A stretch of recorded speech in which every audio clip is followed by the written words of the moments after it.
अमेरिकी पॉलिसी कांग्रेस को पसंद आ गई। Now that's an interesting law.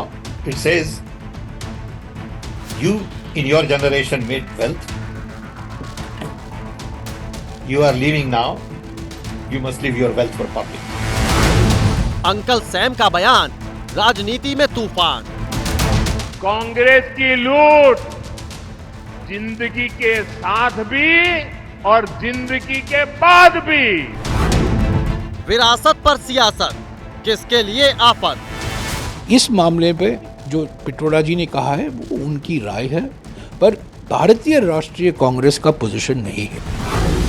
संपत्ति पर संग्राम सरेआम। देखिए, देश भर में लोकसभा का चुनाव जारी है, लेकिन सियासत में विरासत पर बहस छिड़ गई।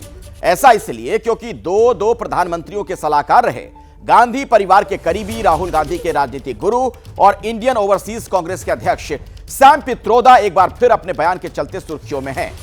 अमेरिकी विरासत टैक्स की वकालत करके सैम पित्रोदा ने कांग्रेस के लिए मुश्किलें और बड़ी कर दी हैं, क्योंकि बीजेपी हमलावर है, कांग्रेस बचाव के लिए जमीन तलाश रही है। अब अंकल पित्रोदा का बयान सियासत के तापमान को कहां तक ले जाएगा? दूसरे चरण से पहले विरासत की बात क्या कांग्रेस को नुकसान पहुंचाएगी? इसी की पड़ताल के लिए मेरे साथ मेरे दो सहयोगी जुड़ रहे हैं। आप देख सकते हैं, उनसे मैं आपका परिचय भी करवा देता हूं। जैनेंद्र आपको दिख रहे हैं, वायनाड में जैनेंद्र मौजूद हैं, उनके पास भी हम आपको लिए चलेंगे। और हमारे वरिष्ठ सहयोगी अभिषेक उपाध्याय भी दिल्ली से हमारे साथ मौजूद हैं, उनके पास भी हम चलेंगे विश्लेषण के लिए और जानेंगे इस खबर के आखिर क्या मायने मतलब हैं। लेकिन अभी की जो सबसे बड़ी खबर है वो विस्तार से मैं आपको बताना चाहूंगा। दूसरे चरण के चुनाव में विरासत टैक्स बड़ा मुद्दा बनता नजर आ रहा है। पीएम मोदी ने विरासत पर कांग्रेस को घेरा है। सैम पित्रोदा के बयान पर खूब बरसे मोदी। विरासत पर भी टैक्स लगाएगी कांग्रेस। कांग्रेस की नजर आपकी कमाई पर है, यह कहा मोदी ने। यह लूट जिंदगी के साथ भी और जिंदगी के बाद भी।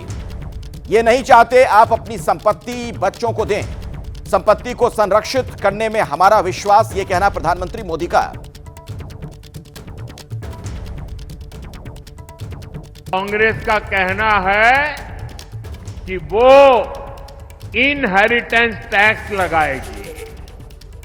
माता पिता से मिलने वाली विरासत पर भी टैक्स लगाएगी। यानी कांग्रेस का मंत्र है, कांग्रेस की लूट जिंदगी के साथ भी और जिंदगी के बाद भी।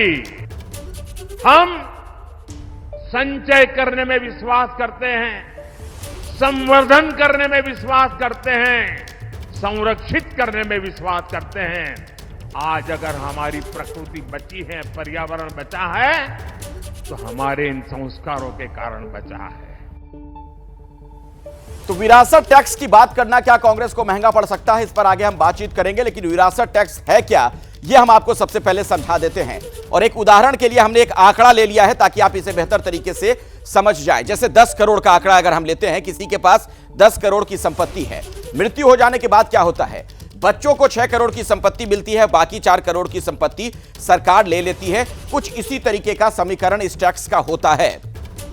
टैक्स लगता है विरासत में मिलने वाली संपत्ति पर, और अंग्रेजी में इसे इनहेरिटेंस टैक्स भी कहते हैं। कौन देता है टैक्स? संपत्ति पाने वाला व्यक्ति, यानी जो संपत्ति पा रहा है उसे यह टैक्स चुकता करना होता है। 2023 तक की बात की जाए तो अमेरिका में 50 में से सिर्फ 6 राज्यों में इस तरह की टैक्स की व्यवस्था है। आयोवा से लेकर Kentucky, Maryland, Pennsylvania, new Jersey और नेब्रास्का, ये उनके अलग अलग स्टेट हैं जहां पर इस तरीके का टैक्स लगता है। टैक्स की निर्भरता समझिए जरा। मरने वाला व्यक्ति किस राज्य में रहता था, उसकी राज्य में कितनी संपत्ति थी, संपत्ति पाने वाले का क्या संबंध है, इन तमाम चीजों का भी ख्याल रखा जाता है। मैं आपको जरा अभिषेक उपाध्याय के पास ले चलता हूं। मेरे सहयोगी दिल्ली से मेरे साथ जुड़े हुए हैं। अभिषेक, पहले से ही तमाम तरह के आरोप लग रहे थे। घोषणा पत्र में कई बातों को लेकर कांग्रेस घिर रही थी, प्रधानमंत्री मोदी हमला कर रहे थे, अमित शाह हमला कर रहे थे। अब यह सैम पित्रोदा वाला मामला सामने आ गया। अखिलेश, इस सारी बातों का जो इसेंस है, जिसे कहते हैं सार है, वो सार यही है कि जनता के हाथ से पैसा छीन लेना और पैसा छीन करके उसको डिस्ट्रीब्यूट कर देना। अब जनता को और आप अगर स्पेसिफाई कीजिए, जो पीएम ने कहा कि एक वर्ग के हाथ से छीन करके दूसरे वर्ग को, और उन्होंने सीधा सीधा मुसलमानों का नाम लिया। मनमोहन सिंह के बयान के हवाले से ये बहस चल ही रही थी, अभी इस बहस की चिंगारियां ठंडी नहीं पड़ी थी कि पित्रोदा सैम पित्रोदा का बयान आ गया। और इस बयान का भी सार यही है कि जो आपका ड्यू है, जो आपका हक है, जो प्रॉपर्टी आपके पुरखों ने छोड़ी है, उसमें से भी एक हिस्सा काट लेना और बड़ा हिस्सा ले लेना। तो ये एक सिलसिला है, और ये सिलसिला जो मनमोहन सिंह के बयान से लेके पित्रोदा के बयान तक का सिलसिला, और वो भी इलेक्शन में ये मामला ऑलरेडी उबाल ले चुका था।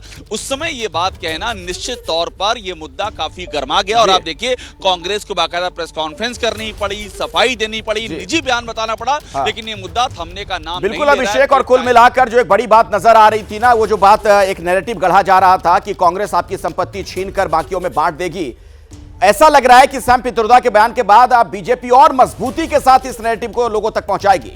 राहुल गांधी के राजनीतिक गुरु कहे जाने वाले इंडियन ओवरसीज के अध्यक्ष सैम पित्रोदा का वो बयान भी अब आपको हम सुनवाते हैं, जिसके बाद सियासत में विरासत पर संग्राम छिड़ गया। Let me tell you, in America, there is an inheritance tax. So if, let's say, one has $100 million worth of wealth, and when he dies, he can only transfer probably 45% to his children. 55% is grabbed by government, which to me sounds fair. In India, you don't have that. So these are the kind of issues people will have to debate, discuss. Sam Pitroda का यही बयान, जिस पर BJP अब कांग्रेस पर और ज्यादा हमलावर है। आगे इस पर हम बातचीत भी करेंगे अपने सहयोगियों से। लेकिन किस देश में कितना विरासत टैक्स लगता है, उसकी क्या स्थिति है, वो आंकड़ा भी अब आपके सामने में रख रहा हूं। जापान में लगभग 50%, साउथ कोरिया में 55%, जापान में भी 55% है, फ्रांस में 45%, ब्रिटेन में 40%, स्पेन में 34%, आयरलैंड में 33%। ये जो आंकड़े हैं, आप ये नहीं कह सकते हैं कि बिल्कुल फिक्स है। बहुत तरह के टर्म्स कंडीशंस होते हैं, कई तरह की शर्तें होती हैं, उसके आधार पर भी ये निर्धारित किया जाता है कि कहां कितना टैक्स लगना है। बेल्जियम में लगभग 30% टैक्स लगता है, जर्मनी में 30%, चिली, ग्रीस में 25%, 20%, नीदरलैंड्स में 20%, फिनलैंड में 19%, डेनमार्क में 15%, आइसलैंड में 10%, पोलैंड में 7%, स्विट्जरलैंड में 7% और इटली में 4% विरासत टैक्स लगता है। मोटा मोटी तौर पर यह आंकड़ा कई वजहों से ऊपर नीचे भी हो सकता है। अब मैं आपको लिए चलता हूं वायनाड, जहां से राहुल गांधी चुनाव लड़ रहे हैं। जैनेंद्र भी वहां पर पहुंचे हुए हमारे सहयोगी ग्राउंड जीरो पर। लेकिन जैनेंद्र, सैम पित्रोदा वाले मामले पर मैं आपसे बातचीत करना चाहूंगा। क्या यह कहा जा सकता है कि एक सेल्फ गोल है? बीच चुनाव में इस तरीके की बात सैम पित्रोदा तब कहते हैं जबकि पहले ही घोषणा पत्र में कई बातों को लेकर बीजेपी कांग्रेस को घेर रही थी। देखिए अखिलेश, ये सेल्फ गोल कहीं ना कहीं बीजेपी और मीडिया के द्वारा बना दिया गया है। ये सेल्फ गोल तो नहीं है। जिस तरीके से कांग्रेस के घोषणा पत्र में मुस्लिम शब्द नहीं है, लेकिन बीजेपी ने आरोप लगाया, प्रधानमंत्री ने आरोप लगाया कि मुस्लिम लीग की छाप है उस घोषणा पत्र पर, और एक बड़े वर्ग ने मान लिया। अब उसी तरीके की बात सैम पित्रोदा के बयान पर भी हो रही है। सैम पित्रोदा से सवाल पूछा गया कि प्रधानमंत्री कह रहे हैं कि कांग्रेस की नजर आपकी संपत्तियों पर है। सैम पित्रोदा इस बयान के काउंटर में बता रहे, अपनी बात कह रहे थे कि नहीं, ऐसा नहीं होता है।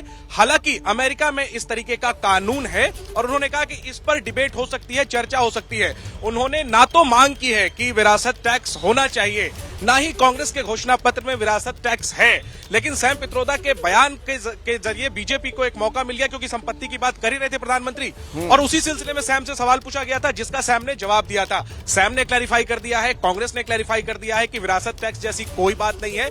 बड़ी बात यह अखिलेश, मुझे 20 सेकंड और दीजिए। जयराम रमेश जो कांग्रेस के महासचिव हैं, उन्होंने जयंत सिन्हा जो बीजेपी के वर्तमान सांसद हैं हजारीबाग से, हालांकि उन्हें इस बार टिकट नहीं मिला है, वो पहले वित्त राज्य मंत्री रह चुके हैं, उनका एक पुराना वीडियो जारी किया है जिसमें वो खुद इसी तरीके के टैक्स की जरूरत बता रहे हैं भारत में। तो देखिए, ये जो टैक्स को लेकर के चाहे सैम का बयान हो या जयंत सिन्हा की ये बात हो, ये एक बौद्धिक बहस जरूर हो सकती है, लेकिन जब ये कांग्रेस के मैनिफेस्टो में है ही नहीं तो शायद बीजेपी से ये सवाल अभी हमें पूछना चाहिए कि जो चीज है नहीं बिल्कुल पूछना चाहिए। हम पूछ भी रहे हैं तमाम डिबेट्स में, कल भी मेरे साथ तमाम नेता जो मौजूद थे उनसे मैं पूछ भी रहा था, लेकिन जब चर्चा की बात भी अगर कोई कहता है तो बेमतलब तो कोई चर्चा होती नहीं है, कुछ ना कुछ उसके पीछे मंशा होती है और शायद इसीलिए सैम पित्रोदा इसमें घिरते नजर आ रहे हैं। सैम पित्रोदा के बयान पर बैकफुट पर दिख रही है कांग्रेस। प्रियंका गांधी ने वायनाड में कहा कि रोज एक एक नया मुद्दा निकालते हैं। कांग्रेस के नेता भी पित्रोदा के बचाव में उतरे हैं, बयान को सनसनीखेज बनाकर पेश कर रहे हैं। यह जयराम रमेश का भी कहना है पित्रोदा का बयान कांग्रेस की विचारधारा नहीं, यह कहना सुप्रिया श्रीनेत का। विरासत टैक्स की भारत में ज्यादा जरूरत, यह उदित राज ने बयान दिया है।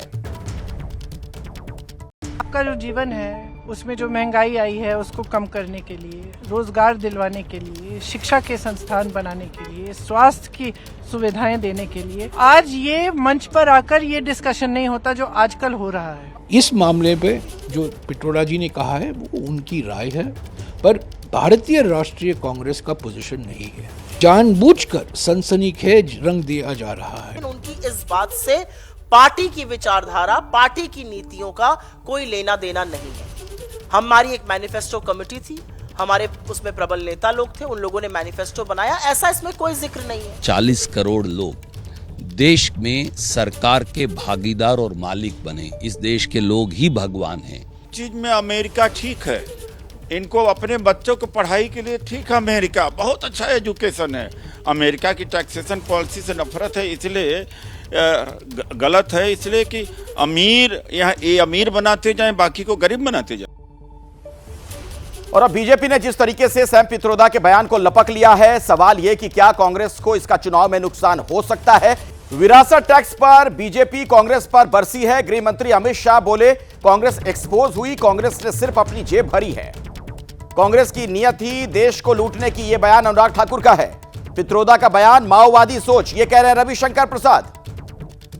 मेरे साथ अभिषेक उपाध्याय और जैनेंद्र दोनों जुड़े हुए। अभिषेक, पहले आपके पास ही आना चाहूंगा। ये देखिए बात माओवादी सोच तक पहुंच गई है।